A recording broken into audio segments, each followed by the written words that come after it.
حرم مولا علی علیہ السلام۔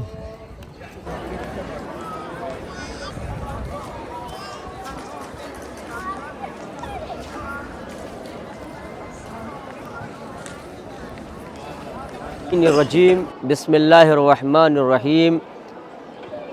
قال النبی صلی اللہ علیہ وآلہ وسلم الحق مع علی وعلی مع الحق۔ زائرین گرامی قدر، ناظرین محترم، عزاداران سید الشہداء، شیعان حیدر کرار، آپ اس وقت اس عظیم ہستی کی بارگاہ میں بیٹھے ہوئے ہیں جسے امیر ممکنات کہا جاتا ہے، جسے مولائے کائنات کہا جاتا ہے، جو حلال مشکلات ہے، جو صاحب معجزات ہے، جو ابو البرکات ہے، جو یعصوب الدین ہے، امیر المؤمنین ہے، مولا الموحدین ہے، جو حجت اللہ ہے، عین اللہ ہے، امین اللہ ہے، کتاب خدا کا وارث ہے، جو خطیب منبر سلونی ہے، وہ جسے عین اللہ کہا گیا ہے، جسے وجہ اللہ کہا گیا ہے، اس عظیم ہستی امیر کائنات تاجدار شریعت حضرت امیر المؤمنین علی ابن ابی طالب سلام اللہ علیہ کی بارگاہ میں آپ بیٹھے ہوئے ہیں۔ خوش نصیب ہیں وہ افراد جو اپنی آنکھوں سے وہ نظارہ دیکھیں گے جس کی تمنا برسوں آدمی کے دل میں مچلتی رہتی ہے، اور یہ ایک فخر اور مباحات کی بات ہے کہ ہم اس جوار مقدس میں بیٹھے ہیں جس کا ثواب نہ کتابوں میں ہے، نہ کسی میں اتنی ہمت ہے کہ بیان کر سکے۔ اسی لیے تو پیغمبر اسلام نے شان حیدر کرار میں ارشاد فرمایا ہے، علی تمہارے اتنے فضائل ہیں، اتنے فضائل ہیں، اگر کائنات کے سارے سمندر روشنائی بن جائیں اور کائنات کے سارے باغات اور درخت قلم بن کر اور سارے کائنات کے انسان اور جنات مل کر علی تمہارے فضائل لکھنا چاہیں تو تمہارے فضائل ختم نہیں ہو سکتے، انہیں لکھا نہیں جا سکتا ہے، یہاں تک کہ روشنائی ختم ہو جائے، قلم ختم ہو جائے۔ اللہ اکبر، وہ عظیم ہستی، وہ عظیم بارگاہ جسے ہم نجف اشرف کہا کرتے ہیں۔ بڑی تفصیلی گفتگو ہے نجف اشرف کے سلسلے میں۔ یہ وہ بارگاہ ہے جہاں جناب موسیٰ علیہ السلام کو غالباً روایتیں بھی کہتی ہیں کہ کوہ طور پر انہیں اللہ نے کلیم کہہ کے خطاب کیا۔ یہ وہ عظیم بارگاہ ہے جنہیں امیر المومنین علیہ السلام یہاں کشتی نوح ٹھہری تھی، اسے نجف کہا جاتا ہے۔ اس کا خلاصہ یہ نجف کیوں کہتے ہیں؟ عربی زبان میں اس کا نئے اور جف ہے، نئے اور جف۔ نئے کے معنی سمندر ہے، جفا کے معنی عربی میں ہوتا ہے سوکھ جانا۔ پورا تفصیلی واقعہ ہے کہ پہلے یہ پہاڑ کی شکل میں یہ ایک علاقہ تھا، جب طوفان نوح آیا ہے اور کشتی جناب نوح یہاں سے مسجد کوفہ سے پانی کی سطحوں پر موج پر رواں دوا تھی، تو اس پہاڑ پر آپ کا بیٹا، آپ کو پتہ ہے، کنعان چڑھ گیا تھا۔ تو جناب نوح نے کہا کہ بیٹا میری کشتی میں آ جاؤ، آج کوئی چیز بچانے والی نہیں ہے۔ تو اس نے کہا نہیں بابا، میں پہاڑ پہ ہوں، پہاڑ پہ بچ جاؤں گا، پانی وہاں تک نہیں پہنچے گا۔ تو یہ وہی ایریا اور وہی خطہ ہے جہاں جسے نجف کہا جاتا ہے۔ تو خشیت پروردگار سے اس وقت وہ پہاڑ ریزہ ریزہ ہو کر پانی میں تبدیل ہو گیا، ایک سمندر کا اور ایک دریا کا اس نے اختیار کر لیا۔ تو جب کچھ دنوں کے بعد وہ پانی سوکھ گیا تو لوگ کہنے لگے نئے جفا، یعنی دریا سوکھ گیا۔ تو چونکہ یہ تھوڑا سخت تھا، بڑا تھا، تو اسی کو شارٹ کر کے نجف کہنے لگے۔ تو یہ نجف کی تاریخ، بڑی عظیم بارگاہ امیر المومنین کی ثواب سن لیجئے، بس 2-3 روایتیں، اس کے بعد انشاءاللہ آپ کی عبادت تمام ہوگی۔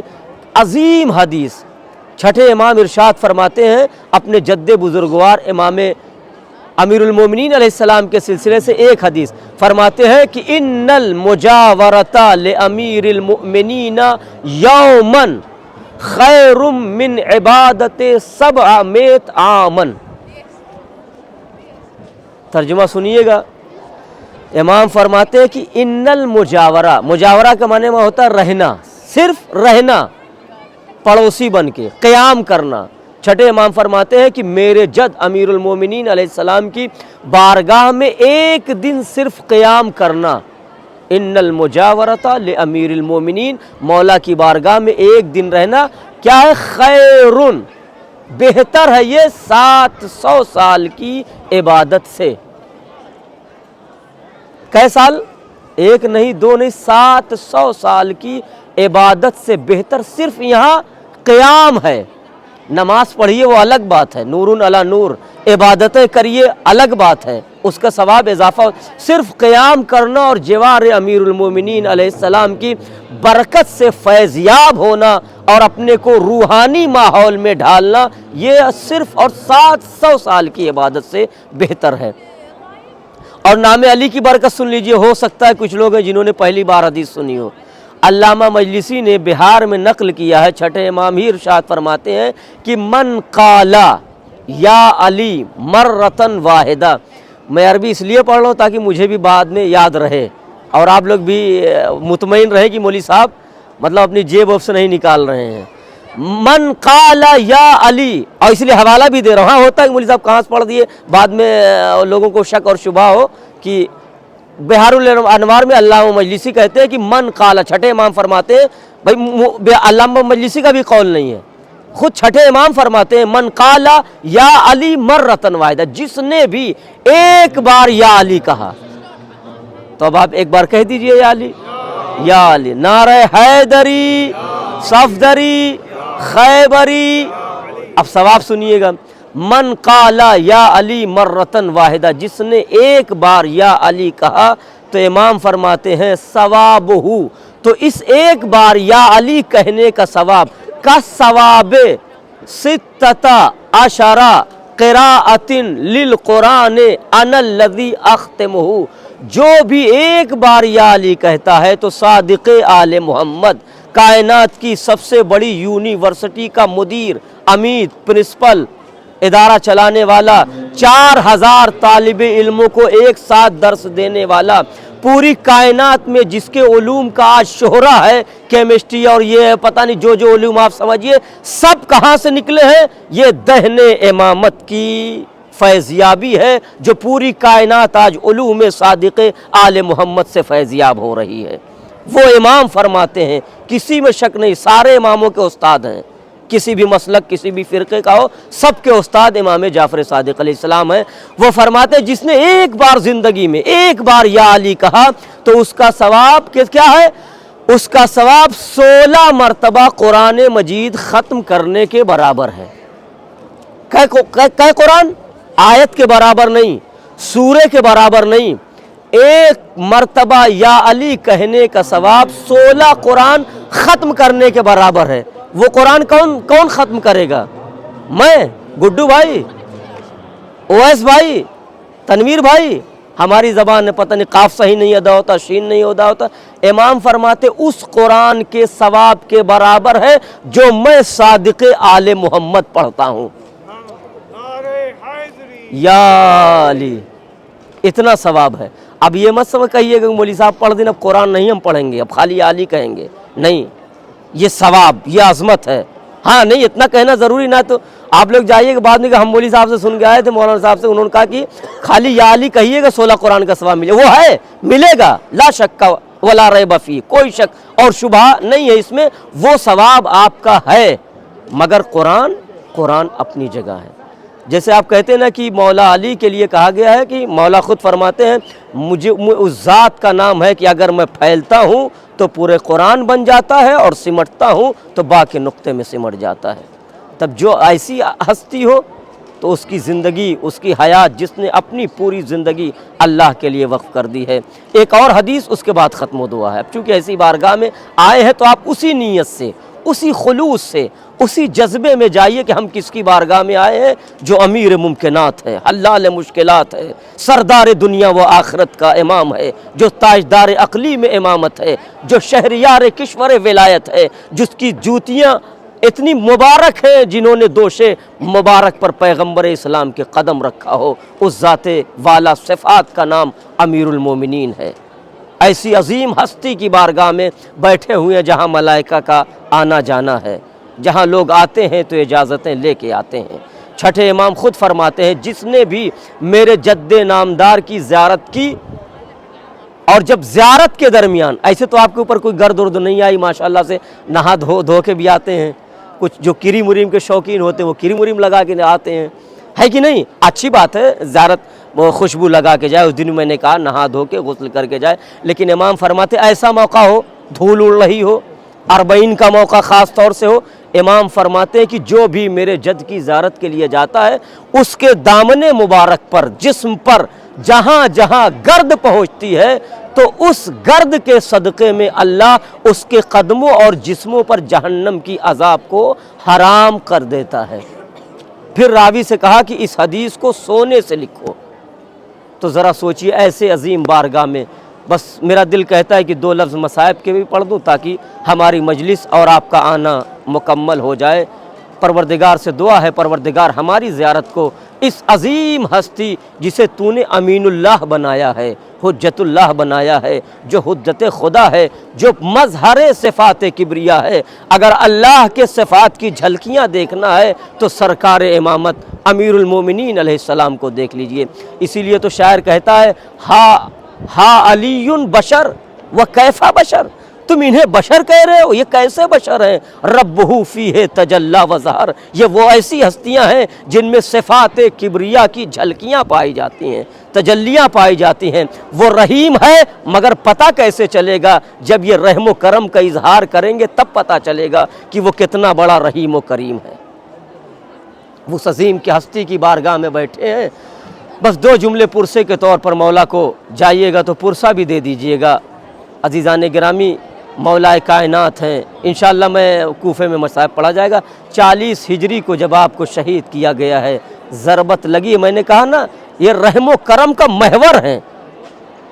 میں نے اس دن بھی کہا ہماری دشمنی مثلا ختم ہی نہیں ہوتی ہے، کوئی انتہا اور اینڈ نہیں ہے اگر کسی سے ہماری دشمنی ہو جائے، مگر یہ کیسے کریم تھے جو اپنے دشمن کو اپنے سامنے کا نوالا دے کے فرماتے ہیں بیٹی اسے کھانا دے دو۔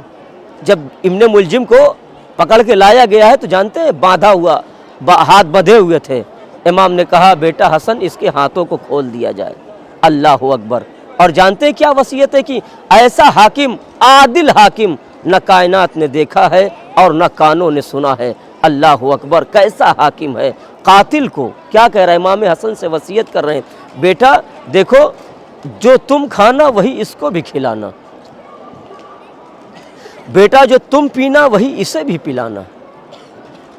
ذرا سوچئے یہ ایسا حاکم، ایسا باپ جو وصیتیں کر رہا ہے، مگر ایک مرحلہ وہی آتا، وہی کوفہ ہے جہاں علی بیٹھ کے وصیتیں کر رہے ہیں بیٹا اسے شربت پلا دیا جائے، اس کے ہاتھوں کی رسیاں کھول دی جائیں، اسے بھوکا نہ رہنے دینا، جو کھانا وہی کھلانا، جو پینا وہی پلانا۔ اللہ اکبر۔ مگر زمانہ کتنا متغیر ہو گیا کہ 40 ہجری میں علی جیسا عادل حاکم ظالم قاتل کے لیے وصیتیں کر رہا ہے کہ بیٹا اس کے ہاتھوں کی رسیاں کھول دو، اسے کوئی تکلیف نہ دینا، ایک ضرب لگانا، اگر میں زندہ رہا تو میں قصاص لوں گا، لیکن اگر میں مر جاؤں تو صرف ایک وار کرنا، اس سے زیادہ نہیں۔ اللہ اکبر۔ وہی کوفہ ہے، سن 61 ہجری ہے جہاں علی بیٹھتے تھے، آج وہی عبید اللہ ابن زیاد بیٹھا ہوا ہے، مگر ظلم اور ستم کی حالت یہ ہے کہ مولا فرماتے ہیں کہ دشمن کی اور قاتل کی رسیاں ہاتھوں کی کھول دی جائیں، مگر اللہ اکبر اسی علی کی بیٹیاں ہیں، سن 61 ہجری ہے،